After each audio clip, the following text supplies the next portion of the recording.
그래요? 그래서 문제 1번이요. 약관법을 보도록 하겠습니다. 약관법은요, 설명할 게 없어요. 바로 그냥 1번부터 봐요. 1번이요, 약관의 구속력 줄고요. 약관의 구속력은 법규범 줄 것이고 X요. 법규범이기 때문이 아니에요. 우리가 봐봐요. 우리 약관을 보면 사업자가요, 뭐라 써놓죠? 약관이죠? 이 약관의 계약자가요, 뭐란다? 합의했기 때문에, 합의. 약관의 내용에 합의했기 때문이다. 법규범 X하고요. 밑에다 써요.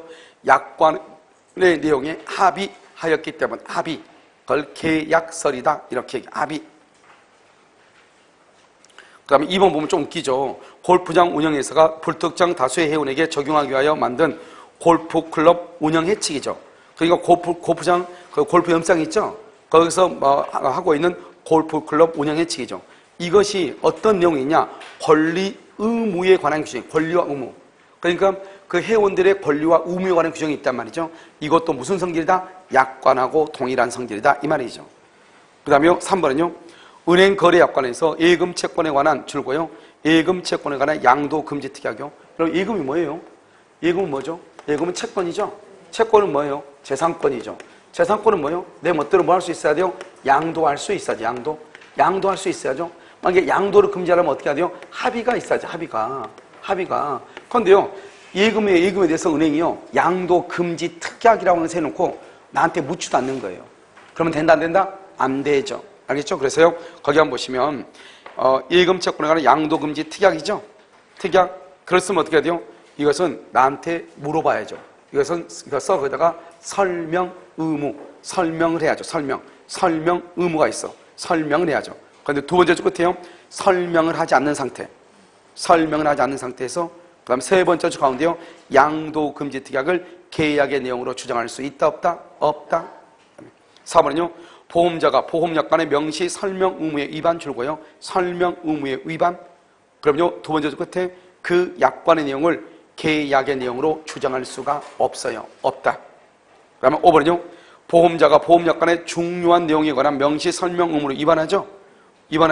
그래서 위반 줄고요. 설명 의무를 위반. 보험계약자 박스요. 보험계약자가 고지 의무를 위반. 그런데 맨 끝에요. 보험계약을 해지할 수가 없어요. 왜요? 먼저 누가 잘못했다? 보험자가 잘못했죠. 보험자가. 알겠죠? 그러니까 봐봐요. 삼성에서 나한테 물어보는 거죠. 갑이요. 삼성에서 을한테 물어보는 거죠. 혹시 수술한 적이 있어요? 내가 상해보험을 들어. 상해보험 드는데 수술한 적이 있어요? 이거 물어봐야 되잖아요. 그럼 이 사람한테 묻지 않아가지고 이 사람도 고지하지 않았다 이 말이죠. 이러면 내가 굳이 디스크 수술한 거 알려줄 필요가 있어 없어? 없잖아요. 묻지도 않는 것을. 근데 내가 고지 안 했다 이 말이죠. 근데 내가 디스크가 재활돼서 내가 수술을 했어. 그랬더니 갑자기 원래 한 번 수술한 것을 안 해준대. 그럼 처음부터 그럼 내가 보험 들었어 안 들었어? 안 들었을 거 아니에요. 그러니까 먼저 갑이 설명을 안 했기 때문에 내가 고지를 안 했다 이 말이죠. 그렇다 하더라도 이 보험계약을 해지할 수 있다 없다? 없다 이런 말이죠. 정답 몇 번이다? 1번이에요. 자, 그 다음에 2번은요. 약관법이죠. 1번. 약관 조항 중 일부 조항이 고객과 교섭되었음을 요구로 그 조항에 대해서는 약관의 규제에 관한 법률의 적용이 배제되더라도 교섭되지 않는 나머지 조항, 이런 봐봐. 고객과 교섭 줄고 봐. 첫 번째 줄. 고객과 교섭을 말한다. 개별 약정이라고 얘기해요. 우리는 약관이라는 것은 뭐냐? 미리 마련되어 있어야 되는 거잖아요. 그 미리 마련되어 있어야 되는 것이 약관인데 고객과 다른 약정을 했다는 것은 개별 약정이죠. 그러면 이 개별 약정이 약관보다 우선하는 것이에요. 약관보다 우선하다. 알겠죠? 그래서요, 세 번째 줄 가운데 보면 교섭되지 않는 나머지 조항들에 대해서는 약관법이 적용되지만 교섭된 것은 약관법이 적용된다, 안 된다? 안 된다. 2번. 약관 조항이 고객에 대해서 부당하게 줄고요. 그 다음에 거기다가 상당한 이유 없이. 이런 우리가 부당하게란 말이나 상당한 이유 없이란 말이 나오잖아요. 그러면 그 약관은 무조건 뭐가 되는 거예요? 무효가 돼요. 무효. 이것을 불공정 약관이라고 얘기를 해. 부당하게 상당한 이유 없이. 이 말에서 무조건 무효. 3번은요. 보험계약자가 별도의 설명 없이도 충분히 줄고요. 설명 없이도 충분히 예상할 수 있었던 상황. 발효표 이미 법령에 의해서 정해진 것을 부연하는 정도. 또 그다음 써요. 밑에다가 확인적 있네. 4번에 죄송해요. 4번의 두 번째 줄이요. 확인적 규정에 불과한 경우 이렇게. 3번과 4번은 원래 판례가 하나로 묶여있던 거예요. 이런 것들은 별도로 설명을 하지 않아도 돼. 이미 알고 있는 것. 뭘 설명을 해요? 알겠죠? 그래서 설명할 필요가 있다 없다? 없다. 4번이 틀린 것이죠. 자, 5번은요. 자동차 종합보험계약상 가족운전자 한정운전 특별약관이죠. 그럼요. 가족운전자 한정운전 특별약관, 한정운전 특별약관이잖아요. 이 한정운전 특별약관 이것은 이러면 어떻게 해야 돼요? 이것은 설명을 해야지. 이런 우리가 그냥 보통 자동차 보험 들죠. 보험료가 비싸죠. 가족 한정 그러면 싸죠.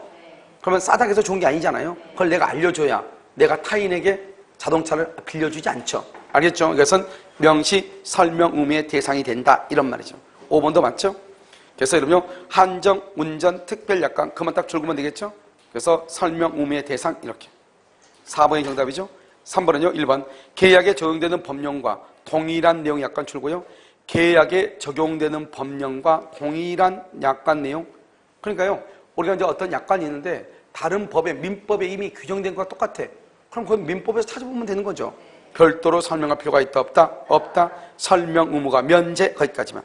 1번 틀렸죠? 2번 설명 의무가 있는 약관 내용이 설명되었다. 그것은 누가 입증하냐? 약관의 내용을 계약의 내용으로 주장하는 자. 이것이 정답이에요. 알겠죠? 설명했다. 그것을 계약의 내용으로 주장하는 자. 2번 정답이죠. 약관은 수분양자의 이해 가능성을 기준으로 해서 누구를 기준으로? 객관적으로. 알겠죠? 주관적으로 해서 가면은 약관이 엉망진창이 되겠죠. 자, 4번은요. 분양 약관의 내용이 불명확. 그러면 누구한테 유리하게? 이러면 봐봐. 우리가요. 작성자한테는 뭐 한다? 작성자에게는 불이익하게. 불이익. 그 다음에 고객에게는 어떻게? 고객은 이익 있게. 고객에게 어떻게 한다? 유리하게. 이렇게요. 그래서 작성자에게 불이익하게, 고객한테는 유리하게 해석을 해. 여기서 뭐냐면 분양자가 누구예요? 분양자는 작성자예요? 고객이에요? 작성자죠. 작성자에게 유리가 아니고 수분양자 앞에가 수가 붙어야 돼. 고객에게 유리하게, 수분양자에게 유리하게 이렇게 해야 돼. 5번은요. 구체적인 계약에서 개별적 합의 줄고 그것을 개별 약정 우선의 원칙이라고 그래.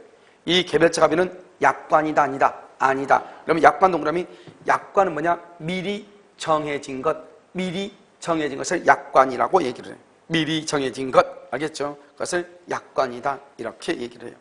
우리가 여러분요 창약과 승낙은 여기서 이렇게 나와 있지만 사실 창약과 승낙이라고 하는 것은 뭐가 되냐면 거의 판례가는 거의 없죠. 그래서 지금부터 한번 보시면 먼저 우리가 이제 뭐냐면 편지를 이렇게 쓰죠. 편지를 쓰고 편지를 붙이고 편지를 받고 편지를 읽죠. 이렇게 읽고 편지를 쓰죠. 편지를 쓰는 것을 뭐란다? 이것을 표백주의다 이렇게 하고 편지를 붙이는 것을 뭐란다? 발신주의다. 받는 것을 뭐란다? 도달주의다. 읽는 것을 뭐란다? 요지주의. 그래서 읽어서 알았다 이 말이죠. 이렇게 표백주의는 뭐가 있다? 이것은 유언서 같은 거죠. 유언서. 그래서 상대방이 없는 경우. 상대방이 없는 것은 말만 하면 되죠. 그런데 여기 도달은요 원칙이죠. 그 다음에 발신은요 예외가 되죠. 예외. 이것을 우리 뭐다? 상대방이 있는 경우죠. 상대방이 있는 경우 이렇게요. 요지죠. 요지라고 하는 것은 이제 읽어서 아는 거죠. 아는 거. 그럼 우리가 도달이라고 하는 것은 뭐냐? 도달을 했었죠. 그래서 원래 상대방이 있는 경우는 도달주의가 원칙이다 이 말이죠. 그러면 도달이라는 것은 상대방의 지배권의 범위 내에 들어가고 그래서 뭐 할 수 있다? 요지가 아니죠. 요지 할 수 있는 상태. 할 수 있는 그러니까 내용을 알 필요가 있어 없어? 내용을 알 필요는 없고 범위 안에 들어가면 되죠. 우편함에 꽂히면 되죠. 현실적으로 수령할 필요가 있다 없다? 현실적으로 수령할 필요는 없다 이 말이죠. 오늘 이게 문제 하나 나왔죠? 자, 그다음에요. 우리가 이제 상대방이 있는 것이죠. 그래서 우리가 이제 여기 보면 격지자가 있고 격지자. 그다음에 대화자라고 하는 것이 있어. 그래서 여러분하고 나하고는 지금 대화자죠. 대화자는 뭐다? 청약과 승낙이 청약이라는 것과 승낙이라는 것이 둘 다가 무슨 주의다? 도달주의가 되죠. 왜냐하면 우리가 지금 서로 얘기하고 있잖아요. 격지자는 뭐죠? 청약하고 뭐가 있다? 승낙이 있죠. 청약은 무슨 주의다? 도달주의고 승낙은 무슨 주의다? 발신주의죠. 이게 아주 중요하죠. 그래서 격지자에 있어서 승낙은 무슨 주의다? 발신주의다. 이렇게 발신. 격지자의 승낙은 발신이다. 이렇게. 무슨 말인지 알겠죠? 여기서 이제 이렇게 이제 되는 것이죠. 격지자와 대화자 이렇게 있는 것이죠. 그 다음에 이제 우리가 이렇게 이제 갑이라는 사람이 있죠. 이렇게 갑이요. 갑을 뭐란다? 여기서 의사 표시자. 여러분 의사 표시자를 뭐란다? 표의자라고 얘기를 해. 그래서 여기 을이 누구다? 상대방이죠. 이렇게요. 그러면 갑이라고 하는 사람이 청약을 하죠. 그래서 청약은 아무런 말이 없으면 도달주의, 도달주의. 격지자든 대화자든 다 도달주의다. 그래서 청약을요, 2월 1일 편지를 발송을 하죠. 발송을 한다고 해서 청약이 아니죠. 이 편지가 을한테 2월 5일 날 도달을 해야 돼. 도달을 했을 때 이것을 청약이라고 하고, 청약은 도달하면 뭐를 못한다? 철회를 못해. 철회할 수가 없어. 도달해버리면. 그러니까 편지는 언제까지 철회를 해야 되냐? 도달하기 전까지. 도달하기 전까지 뭐를 해야 돼? 철회를 해야 돼. 그래서 편지가 도달해버리면 철회를 못해. 편지가 도달하면 그때부터 청약이고, 이 도달한 날부터 2월 15일까지 승낙을 해달라. 승낙. 이것을 뭐란다? 이때까지 철회 못해. 이것을 승낙기간이라고 얘기하는 것이에요. 그럼 어떻게 돼요? 2월 15일이 지나죠? 지나면 어떻게 돼요? 자동으로 소멸해. 청약은 자동 소멸해. 청약은요? 청약은 자동적으로 없어지는 거예요. 그럼 여기서 이제 우리가 한 가지 알아야 될 게 뭐냐면 이런 것이죠. 한번 봐봐요. 우리가 이제 청약과 승낙에서 뭘 뭐냐? 먼저 청약의 유인이라고 하는 것이 있어. 청약의 유인. 청약의 유인. 그 다음에 뭐란다? 여기서 청약을 해. 청약. 그 다음에 여기서 뭐란다? 승낙을 해. 이렇게. 그럼 청약의 유인이라고 하는 것은 뭐냐? 한번 와봐라 이 말이죠. 이것은 뭐냐? 상가 분양 광고. 우리가 여러분요, 분양 광고, 우리가 뭘 뭐냐? 방 새 놓는 거. 방 새 놓는 거. 우리가 뭐죠? 그 다음에 구인 광고. 이런 거. 그 다음에 열차 시간표 게시. 청약의 유인이죠. 청약이라고 하는 것은 뭐냐? 이것은 구체적이고 확정적이다. 그럼 구체적이고 확정적이다 말은 무슨 말이냐? 자, 이거 두 가지요. 갑이 을한테 뭐라 하냐? 너 내 집 살래? 이렇게. 내 집 살래? 그걸 청약이라고 그래? 청약의 유인이라고 그래? 너 내 집 살래? 그걸 뭐라고 그래? 그것을 뭐냐면 청약의 유인이라고 그래. 왜냐하면 청약은 뭐냐? 1억에 살래? 이렇게. 1억에. 이걸 구체적이라고 그래. 그걸 청약이라고 그래. 내 집 살래? 그건 청약이 아니에요. 그럼 한번 꼬셔보는 거예요. 그걸 청약의 유인이라고 얘기하는 것이에요. 그럼 뭐가 돼야 된다? 구체적 확정적으로 내 거 1억에 살래? 이거 청약이라고 그래. 청약은 누구한테 한다? 특정인한테 할 수도 있고요. 그 다음에 누구한테 할 수 있어? 불특정 다수인. 이 불특정인한테도 청약할 수 있어. TV 홈쇼핑이라든가 이런 옥션 경매 같은 것도 다. 알겠죠? 그 다음에 청약이라는 것은 우리가 정찰제죠. 정찰제가 청약이죠. 그 다음에 자판기죠. 자판기는 딱 그 돈 아니면 돼, 안 돼? 안 돼. 그걸 청약이라고 그래요. 그 다음에 승낙이죠. 승낙은 누구한테 승낙을 하냐? 특정인에게, 특정의 청약자에게 승낙을 해. 특정의 청약자한테, 나한테 청약한 사람한테 승낙을 해야 돼. 청약은 갑이 했는데 갑이 꼴 보기 싫어 죽겠어. 그래서 을한테 승낙을 했어. 그럼 된다, 안 된다? 안 돼. 그건 승낙이 아니에요. 나한테 청약한 사람한테 승낙을 하는 거예요. 우리가 TV 홈쇼핑을 보면서 GS 홈쇼핑 보고 있어. 그런데 자기 남편은요, CJ 홈쇼핑 다녀. GS에서 아무튼 농협 말이 발음이 필요하죠. A라는 홈쇼핑이 있어. 그러면 A라는 홈쇼핑이 아무리 좋은 물건이 있어도 CJ에 가서 승낙하면 돼, 안 돼? 안 되는 거죠. 그걸 얘기하는 거예요. 승낙은 반드시 청약한 사람한테 승낙을 하는 거예요. 알겠죠? 그래서 이걸 먼저 이제 기본적으로 알고 있고, 그 다음에 우리가 청약은 도달주의죠. 그런데 편지가 갑이요, 의사표시를 발송했어. 2월 1일 발송하고 나서 여기 2월 3일 날 사망했어. 제한응입자가 됐어. 그러면 의사표시 효력에는 아무런 영향이 있다 없다 이 말의 뜻이 뭐 영향이 없다는 것은 효력이 없다는 말이 아니에요. 효력이 있다는 거죠. 왜? 편지는 도달했을 때 효력이 있는 거지 도달하기 전에 아무것도 아니에요. 그러니까 이 사람이 편지 보냈어. 근데 중간에 사망했어. 그럼 뭐 어쩌라고? 편지가 도달 안 했는데 우리가 유무효를 판단할 수가 있어 없어? 없죠. 그런데 어떻게 한다? 2월 5일 날 여기가 뭘 했을 때? 도달을 했을 때 문제가 되는 거예요. 도달했을 때. 여기에 도달했다. 그럼 도달하면 그런데 이 사람이 사망했네? 그러면 상속인이 책임지면 되고 도달했죠? 도달했는데 이 사람이 만약에 제한능력자다? 법정 대리인이 책임을 지면 돼. 무슨 말인지 알겠죠? 그러니까 여기선 편지를 발송하고 도달하기 전에 이 사람이 사망했거나 제한능력자가 됐다 하더라도 아무런 영향이 있다 없다? 없다. 그 말은 편지가 무효다 그런 말이 아니다. 알겠죠? 그 다음에 이 상대방이죠. 이건 111조고 이건 112조로 말이죠. 상대방이 만약에 제한능력자다. 편지를 받을 때 그럼 이 사람은 수령무능력자예요. 수령무능력자니까 그럼 어떻게 해야 돼요? 갑은 을에게 뭐 할 수 없어? 대항할 수 없어. 대항할 수 없다는 것은 도달을 뭐 할 수 없다. 주장할 수 없다 이 말이죠. 의사표시의 효력을 주장할 수 있다 없다? 없다 이 말이죠. 그런데 을의 법정 대리인, 을의 법정 대리인이 그 사실 알았어, 안다. 그럼 뭐 한다? 주장할 수 있다, 없다, 있다. 오늘 이것도 시험에 났잖아요. 알겠죠? 그래서 뭐 중요한 것은 아니니까요. 간단한 문제니까. 그런데요, 우리가 그러면 이 을이 승낙을 하죠. 승낙은 뭐냐? 우리가 아무 말이 없으면 우리는 원칙적으로 격지자로 봐. 격지자. 아무 말이 없으면. 도달주의가 아니고, 대화자가 아니고 격지자. 격지자는 뭐다? 발신주의예요. 이 사람이 편지를 2월 5일 날 받고 2월 6일 날, 2월 6일 날 발송을 해. 알았어, 이렇게 살게 발송을 해. 그러면 승낙의 통지를 뭐하죠? 발송하죠? 발송하면 계약이 뭐를 해? 성립해, 성립. 이것을 우리는 뭐라고 표현한다? 낙성계약이다. 이렇게 얘기해. 승낙을 하면 계약이 성립한다. 이면 낙성계약이다. 알겠죠? 그래서 승낙만 하면 계약이 성립해. 승낙 통지를 뭐라면? 발송하면 계약이 성립을 해. 그런데 문제는 뭐냐?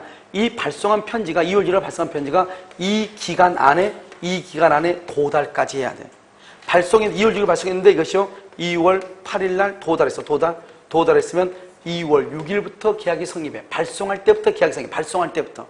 그런데 편지가 훨씬 늦게 도달했어. 2월 16일 날 도달했어. 우리는 이것을 연착됐다고 얘기해. 연착이 되면은 우리는 승낙을 언제까지 승낙이냐? 청약이 있을 때까지 승낙을 해. 그럼 청약은 언제까지 있느냐? 2월 15일까지 청약이에요. 그 청약에 대해서 예스를 해야 승낙이라고 그래. 청약이 없는데 예스 했다. 그건 청약이 아니에요. 그러니까 2월 15일이 지나면 청약은 자동적으로 소멸을 해. 그러니까 늦게 편지가 도달하죠. 그럼 이것은 승낙이 아닌 것이에요. 계약이 성립한다, 안 한다? 안 한다. 그래서 불성립한다. 이런 말이죠. 알겠죠? 그래서 여기서 이제 보면 우리가 이제 첫 번째 뭐냐? 첫 번째요. 우리가 승낙이라고 하는 것은 뭐냐? 갑의 청약을 받고 해야 돼. 갑의 청약을 받고 승낙을 해야 돼. 두 번째요. 갑의요 청약의 내용대로 승낙을 해야 돼. 내용대로 승낙을 해야 돼. 내용대로 그대로 해야 돼. 자, 세 번째요. 승낙 기간 안에 승낙 기간 내 2월 5일부터 2월 15일 사이에 승낙 기간 내 승낙의 통지가 발송되고 그것이 뭐까지 해야 돼? 도달까지 해야 돼. 도달까지. 그러면 언제 계약이 성립해? 발송할 때 계약이 성립해. 그 다음에 네 번째, 우리는요 승낙할 의무가 있는가? 우리는 승낙할 의무가 있는지 이게 문제가 돼. 다섯 번째요, 승낙한다고 승낙에 뭐를 해야 돼? 의사를 표시를 반드시 해야 되는가? 이 다섯 가지가 언제나 문제의 지문이에요. 그래 우리가 청약과 승낙에서는 이걸로 하죠. 그러니까 청약과 승낙은 별것도 아닌데 내용만 많은 거죠. 이 청약을 받고 해야 되죠. 그런데 이것을 받기 전에 하는 것이죠. 받기 전에 이것을 뭐한다? 교차 청약이라고 얘기하는 것이에요. 교차 청약. 무슨 말이냐? 여기서요, 갑이라는 사람이 의뢰한 사람한테요, 1번 갑이요 청약을 했어. 얼마에 사라고? 1억에 사라고. 1억에 사라고 이미 청약을 했어. 그런데 을이 갑이 집을 판다는 소리 들었는데 다른 사람한테 팔까 봐가지고 자기가 그 집을 사고 싶어. 그러니까 이 을이 뭐라 한다? 갑이 자기한테 사라고 청약을 했는데 그걸 몰라. 을이 모르는 상태에서 을이 갑한테 뭐라냐? 너 집 나한테 1억 원에 팔래? 이렇게 1억 원에 팔래? 그것도 청약이죠. 갑이한테 사라, 그것이 청약인, 그것만 청약인 것이 아니고 을이 갑한테 나한테 팔아라, 그것도 청약이라고. 알겠죠? 이렇게요, 서로가 크로스된 걸 교차 청약이라고 해요. 그런데 이 갑의 청약은 을한테 2월 5일 날 도달했어. 청약은 도달할 때 청약이죠? 을의 청약은 갑한테요 2월 6일 날 도달했다 이 말이죠. 알겠죠? 둘 다 모르고 지금 청약한 거죠? 그러면 어때요? 양청약이 둘 다 도달해야 돼. 둘 다 도달하려면 빨리 도달할 때, 늦게 도달할 때, 늦게 도달할 때 계약이 있습니다. 여기 1억이죠? 1억. 이것을 우리는 뭐라 한다? 동일한 내용이다. 동일한 내용의 청약이다. 갑원들한테 1억 원에 살래? 그랬더니 을은 갑한테 9천만 원에 팔래? 그러면 된다, 안 된다? 안 되죠. 동일한 내용의 청약이, 그 다음에 양청약이 뭐를 해야 돼? 양청약이 도달. 빨리 도달할 때, 늦게 도달할 때, 늦게. 동일, 도달. 늦게 도달할 때, 늦게. 이걸 교차청약이라고 해요. 이 교차청약은 의외로 사례 문제로 많이 나와. 사례 문제로. 알겠죠? 항상 동일해야 된다. 둘 다 도달해야 된다. 알겠죠? 그 다음에 청약의 내용대로야. 여기서 뭐가 나온다? 조건이나 변경을 가했다. 그럼 무슨 말이다? 갑일한테 1억 원에 살래 그랬더니 을이 뭐라고 그래? 1,000만 원만 깎아주면 이랬다 이 말이죠. 그런 건 승낙이다 아니다? 아니죠. 이것은 조건이나 변경은 갑의 청약에 대한 거절이에요. 거절하면서 자기가 도리어 갑한테 9천만 원의 청약한 꼴이 되는 거죠. 이것을 우리는 뭐란다? 새로운 뭐란다? 청약이다. 이렇게. 새로운 청약이다. 이렇게. 이것을 무효행위 전환이라고 그래요. 그 다음에 여기요. 승낙기간 안에 발송되고 도달해야죠. 그런데 만약에 늦게 도달해, 늦게. 그것을 뭐란다? 연착된 승낙이다. 이렇게. 연착이 되면 기한 성립한다, 한다? 안 해. 어디서? 원칙 계약이 불성립해. 불성립하고 이것도 뭐로 본다? 새로운 청약으로 봐. 그래서 원래는 갑이 은한테 1억 원에 살래 그랬어. 2월 15일까지 대답해줘 이랬어.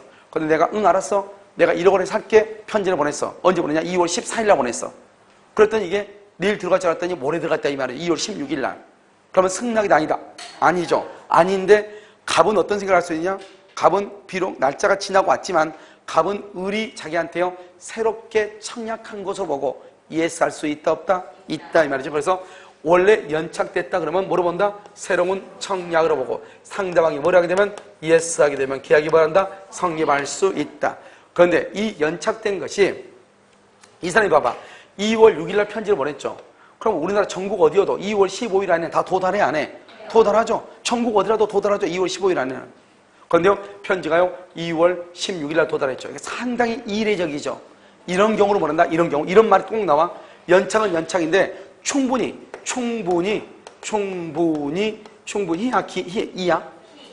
죄송해요. 충분히 기간 내 도달할 수 있도록 발송을 했는데 연착이 됐어. 꼭 이런 말이 나와. 충분히 기간 안에 도달할 수 있도록 했는데 연착이 됐어. 이건 뭐냐? 우체국 사정이라고 나올 거예요. 우체국의 사정에 의해서 천재지변에 의해서. 알겠죠? 그래서 이런 경우 어떻게 할래? 이런 경우 어떻게 할래? 이 말이죠. 이런 경우는 뭐냐? 반드시요 갑은 을한테 당신 편지가 너무 늦게 왔는데요 연착에 통지를 해줘야 돼. 연착 통지를 했냐 안 했냐? 했다? 그러면 계약이 불성립을 해. 연착 통지를 하지 않았다? 계약은 뭐한다? 성립해. 항상 계약은 언제 성립하냐? 발송시 언제? 2월 6일 날 계약이 성립해. 이게 중요해. 발송시. 이건 여기가 중요해. 여기요 항상 이런 말이 나와. 충분히 기간 안에 도달할 수 있도록 발송했다. 꼭 이 말이 나와. 알죠? 그럴 때. 그 다음에 여기요 승낙할 뭐가 있어야 돼? 의무가 있느냐? 우린 반드시 의무가 있어 없어? 없죠. 그래서 의무가 반드시 있는 것이 아니기 때문에 언제까지 승낙해라. 만약에 승낙하지 않으면 언제까지 승낙해? 당신 그때까지 승낙하지 않으면 당신이 그것을 산 것으로 보겠다. 언제까지 반송해라. 반송하지 않으면 당신이 산 것으로 보겠다. 이것을 우리는 뭐다? 승낙할 의무가 있다 없다? 없다. 이렇게. 그래서 반송하지 않았다고 하더라도 계약은 성립한다 안 한다? 안 한다. 승낙의 의사를 표시해야 돼. 의사 표시 말로. 근데 꼭 모든 말로 하냐? 그건 아니죠. 여기서 뭐가 있냐? 의사 실현이라고 하는 것이 있다. 의사 실현에 의한 계약의 성립이 있다 이 말이죠. 알겠죠? 저기요 충주역 있죠. 충주역 뒤에요 제가 아는 사람이 거기 기농에서 농사를 짓고 있나 봐요. 그래서 문자를 해가지고 이렇게 보냈더라고요. 충주역 있죠? 거기서 한다고 했는데 여기서 가까운가 봐요. 언제 한번 가봐야지 하는데 지금 언제 한번 가봐야겠죠? 비닐하우스를 5개를 혼자서 하고 있는데 수익이 괜찮냐? 그러니까 괜찮대요. 알죠? 좀 힘들게 하는데 뭐 몸 쓰는 거 좋아하는 사람은 괜찮대요. 그래서 비닐하우스 있잖아요. 땅을 빌려서 하는데 5동을 하는데 상추를 5동을 하나 따고 나면 다시 또 타야 된대요. 상추를요. 상추가 빨리빨리 자라나 봐요. 알죠? 그래서 아주 그거 괜찮대요. 수익이요. 그래서 아니 내가 몇 번 말했죠. 그냥 수익 말고 괜찮다는 게 아니고 내가 노력한 만큼 다른 데서 너를 그렇게 일을 많이 않잖아요. 그만큼 할 수 있느냐. 그러니까 그만큼 된대요. 자기 혼자 5동 관리하고 필요할 때 사람 쓰고 해도 다른 데 있는 것보다 훨씬 수익이 많다고 이렇게 얘기하더라고요. 아 그래도 괜찮은가 보다 이 생각을 했죠. 그런데 거기 보면 여기 의사시는데 만약에 그 사람이 그분이요 상추를 했다 해서 한 박스를 나한테 보냈어. 마음에 들면 사세요. 그런데 마치 오늘 날 보니까 집에 오니까 삼겹살 굽고 있네. 상추 쌈을 싸 먹었어. 그럼 나는 이 상추를 산다는 거야 사지 않는다는 거야? 그걸 의사시. 원래는 어떻게 해야 돼? 내가 그거 살게요 전화해서 말을 하고 먹어야죠. 말했어 안 했어? 안 하고 씹어 먹었다 이 말이죠. 알겠죠? 그러면 사야 돼 안 사야 돼? 사야 돼. 그걸 의사실현이다. 이해됐죠? 자 그럼 다시요. 우리 이제 여기서 청약과 승낙은 우리가 여기까지는 민법 총칙에 관한 내용이고요. 여기만 우리가 지금 청약과 승낙에 관한 내용이거든요. 알겠죠? 그래서 민법 총칙에 보면 이러면 의사 표시의 효력 발생 시기라고 하는 것이 있어. 사기관과 바로 다음에 그 다음에 대리하고 사이에 있단 말이죠. 그것이 사실은 여기 채권법과 같이 연결이 되는 것이에요. 무슨 말인지 알겠죠? 자 한번 볼까요? 자 4번은요. 1번 매매 계약 체결 당시 목적물과 대금이 구체적으로 확정되지 않았다 줄고요. 계약 체결 당시 대금과 목적물과 대금을 뭐란다? 그것을 목적의 확정성이라고 그래. 목적의 확정성이 계약 체결 당시에 확정돼야 돼요? 이행기까지 확정이 돼야 돼요? 이행기까지. 그래서 사후에 동그라미 사후에는 뭐다? 이행기에 구체적으로 확정될 수 있는 방법과 기준이 정해져 있으면 계약의 성립을 인정할 수 있다면 있다. 그래서 우리가 아파트 분양을 보면 아파트 분양을 받을 때 건물이 있는 게 아니잖아요. 분양받고 난 다음에 2년 뒤에 건물이 있죠. 그럼 우리는 언제까지 등기를 할 수 있으면 된다. 언제까지 등기할 수 있으면 돼요? 그것은 2년 뒤에 자기네들이 얘기를 했죠. 2년 뒤라고. 그때까지 등기할 수 있으면 되는 거잖아요. 그래서 그것을 뭐한다? 이행기까지라고 얘기하죠. 자, 2번 봐봐요. 계약을 체결하면서 그 계약으로 인한 법률 효과. 이런 말들이 조금 어려워. 봐봐. 우리가 여러분요, 다른 것들은 별것도 아닌데, 이게 민법 총칙에 나오는 첫 시간에 나오는 거잖아요, 여러분요. 그래서 여기 보면, 여기 뭐냐면, 이 가박으라고 있잖아요. 가박으라고 계약이 체결되죠. 계약이 체결되는 것은 이걸 닮아 나온다. 법률행위가 뭐를 한다? 법률행위가 성립한다. 이 말이에요. 성립을 했죠. 성립을 했느냐, 안 했느냐. 성립하고 난 다음에 뭐가 있다? 효력이 있죠. 성립하지 않으면 불성립이죠. 이런 불성립의 경우는 아무것도 없는 거예요. 효력 요건을 갖췄으면 유효. 갖추지 못했다? 그럼 여기서 뭐가 나온다? 무효. 또는 뭐가 나온다? 취소. 여기서 취소가 여기서 착오란 말이 여기서 나온다. 이 말이죠. 알겠죠? 그럼 여기 이제 보면 되게 간단하죠. 우리 아까 이러면요. 뭐죠? 세무사 시험에 뭐가 나왔어? 일부 무효란 말이 나왔죠. 일부 무효. 일부 무효는 언제 나와? 성립하고 난 다음에 나오지. 아까 우리 문제가 뭐야? 불성립 있다. 불성립. 일부 무효란 말이 나온다. 그러면 돼? 안 돼? 안 돼. 무효는 성립하고 난 다음에 효력에서 나오는 거라고. 구조가 지금 무슨 알겠죠? 그 다음에 착오를 이유로 취소한다. 취소도 성립하고 난 다음에 나와. 다음 두 번째. 효력이라고 하는 말을 썼다는 것은 효력. 법률행위가 뭘 했다? 성립했다는 거죠. 성립하지 않으면 효력이라고 하는 말을 자체를 처음부터 쓴다, 안 쓴다? 안 쓴다, 이 말이죠. 자, 그럼 봐봐, 이제. 계약을 체결하면서 계약으로 인한 법률 효과 졸과 효과에 대해서 잘 몰랐다. 그럼 효과를 몰랐다는 것은 일단 계약은 뭐를 했는데? 성립은 했는데 효과를 몰랐다. 착오다, 이 말이잖아요. 그러니까. 그런데 여기 보면 못하고 처분 문서인 계약서를 작성했다. 이는 당사자의 의사의 불일치에 해당한다. 의사의 불일치가 뭐예요? 계약 불성립이죠. 불성립. 그러면 돼, 안 돼? 안 되죠. 안 돼. 불성립 그러면 안 되죠. 몇 개 따서 착오의 문제이다. 착오. 왜? 효과라는 말을 썼잖아요. 효과라는 말을 썼잖아요. 그럼 법률행위는 성립했다 이래야죠. 그러니까 무슨 문제다? 착오의 문제이다. 이렇게. 자, 그 다음에요. 3번. 청약자가 일정한 기간 안에 이의를 하지 않으면 승낙한 것으로 보겠다. 이렇게 했단 말이죠. 그런데 내가 아무런 이의를 제기하지 않았어. 그래도 성립한다, 안 한다? 안 한다. 안 한다. 알겠죠? 이에 구속되는 것이 원칙이다. 틀렸어. 구속되지 아니한다. 구속되지 아니한다. 예. 우리는 승낙할 뭐가 있다? 의무가 있다. 4번. 승낙의 기간을 정하지 아니한 계약의 청약이죠. 승낙 기간 정하지 않죠? 그러면 상당한 기간 내 승낙의 통지가 도달해요. 상당한 기간 내. 알죠? 그럼 봐봐. 여기서 뭐를 할 수 있죠? 승낙의 기간을 정하지 않는 계약의 청약 거기까지 줄 거 봐. 줄 걷어요? 여기서 문제. 여기서 봐. 우리 시험에 나왔어. 우리는 청약을 할 때 승낙 기간을 반드시 정하면서 청약을 해야 된다. OX. 우리가 청약을 할 때 승낙 기간을 정해서 청약을 해야 된다. 승낙 기간을 언제까지 승낙하라고 정해서 청약을 해야 된다. OX. 왜 X죠? 그래도 드는 건 있는가 봐요. 답만 맞추면 되죠. 알겠죠? 왜 X다? 방금 줄 걷잖아요.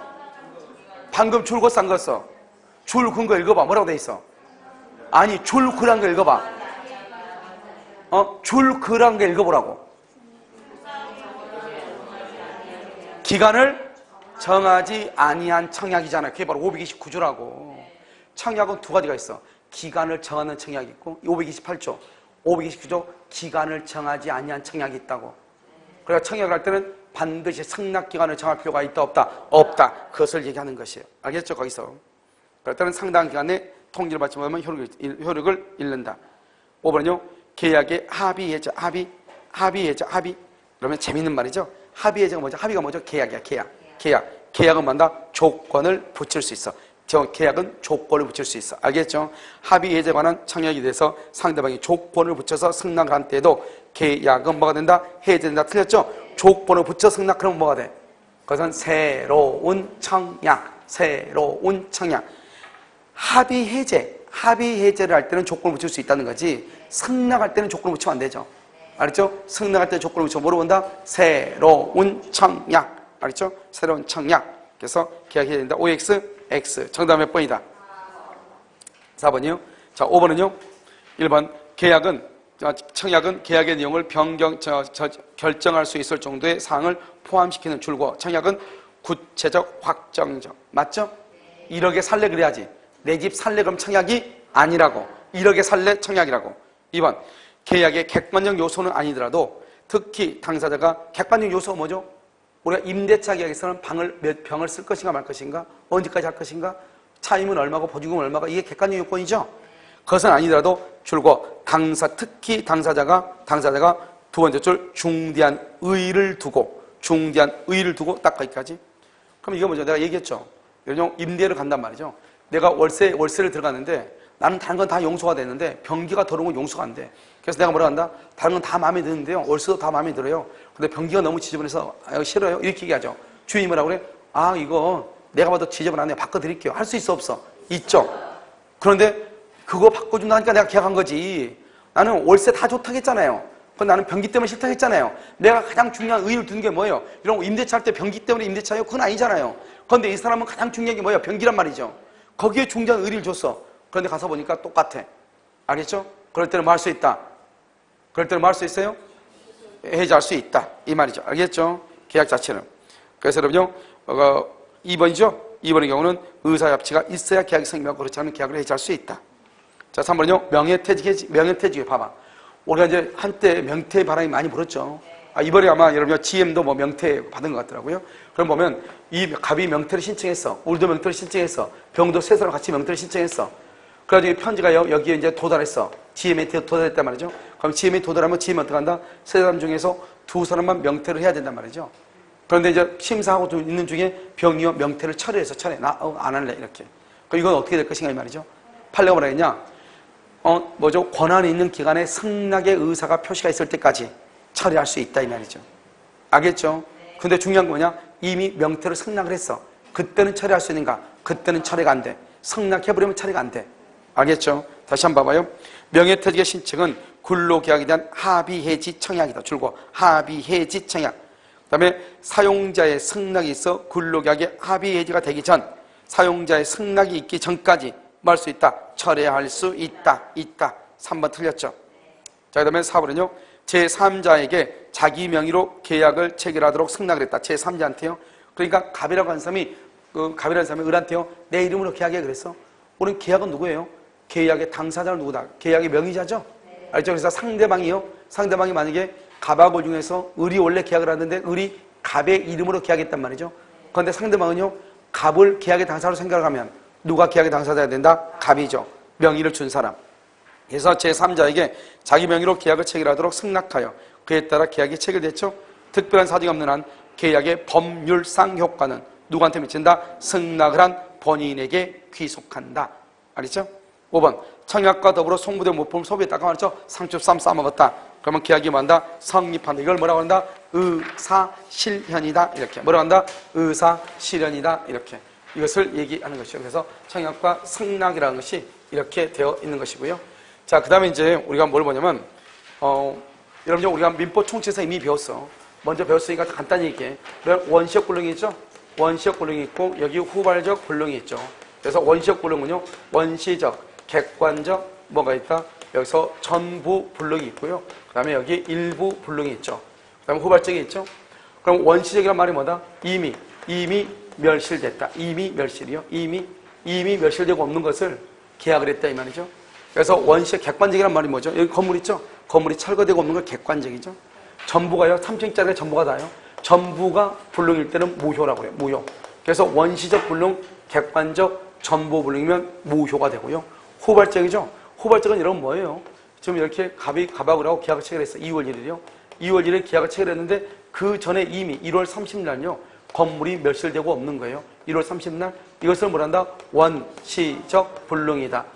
뭐죠? 이것은 무슨 이익을 배상한다? 신뢰이익. 신뢰라고 하는 것이 뭐죠? 계약이 체결된다고 믿고서 지출한 비용이죠.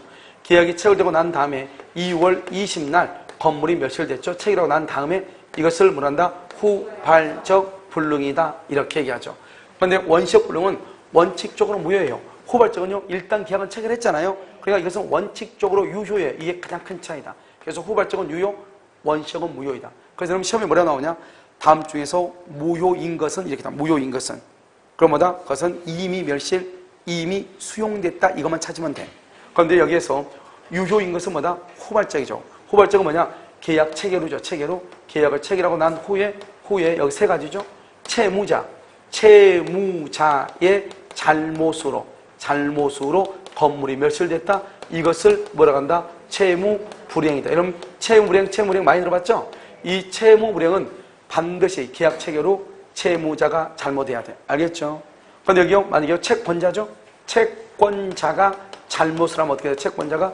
채권자가 잘못해서 건물이 멸실되죠? 이것을 뭐라고 한다? 위험 부담이다. 이건 나중에 배워. 좀 이따 다음 시간에. 그 다음에 쌍방이요, 쌍방. 쌍방이 잘못이 없다. 이 말이죠. 쌍방이 잘못이 없다. 이것도 위험 부담이라고 그래. 그러니까 우리가 후발적은 뭐냐면 계약 체결은 일단 유효인데 채무불이행, 유효인데 위험 부담 이런 말이에요. 알겠죠? 그런데 이거 원시적은요, 전부는 무효이죠. 그런데 예외적으로 535조 계약 체결상에 과실 책임을 진다 이 말이죠. 이게 무슨 말이에요?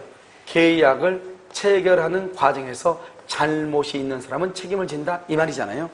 이때 잘못이 있는 사람 책임을 지고 무슨 책임을 진다? 신뢰 이익을 지죠. 왜요?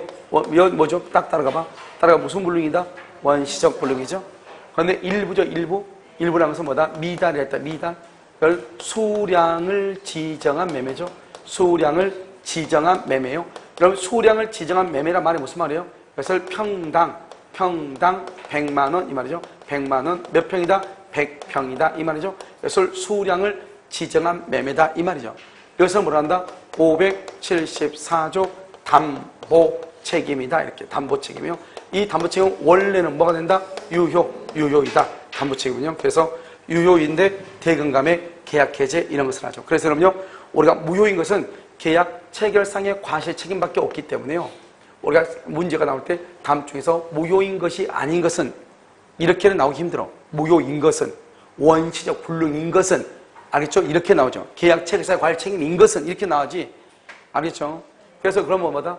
계약 체결 과실 책임을 묻거나 그 다음에 무효를 묻거나 원시적 불능을 묻는다 이 말이죠.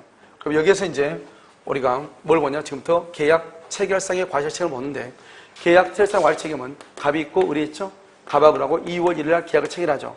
그런데 그 전에 이미 1월 30날 건물이 멸실됐는데 갑이 그걸 숨기고 을하고요 2월 1일 계약을 체결한 거예요. 그럼 만약에 을은요 처음부터 건물이 없는 걸 알았으면 을하고 계약을 체결했다 안 했다? 안 했다. 계약은 체결했는데 등기를 가져올 수가 없죠. 목적이 불능이죠. 목적이. 그래서 그것은 무효가 돼. 계약이. 아니죠? 무효인데 계약 체결상의 과실 책임을 지는 거예요. 이것은 무슨 뭐다? 원시적 불능이죠.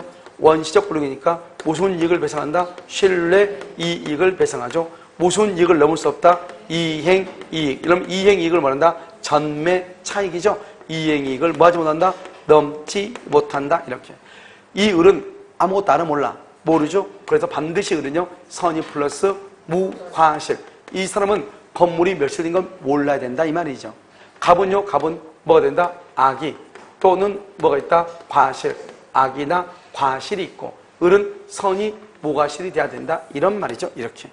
알겠죠? 이게 너무너무 중요하죠. 그래서 악이나 과실이 있고 이 사람은 선이 무과실이 돼야 된다. 그래서 원시적 불능이죠. 신뢰이익이죠. 이행이익을 마지 못한다. 넘지 못한다. 이렇게. 됐죠? 지금 이것을 얘기하는 것이죠. 이렇게요. 자, 그 다음에 여기서요. 이제 우리가 교섭 단계라고 하죠. 교섭 단계요. 그래서 교섭 단계, 이걸 한번 보죠. 교섭 단계요. 교섭 단계라고 하는 것을 보면 어떻게 되죠?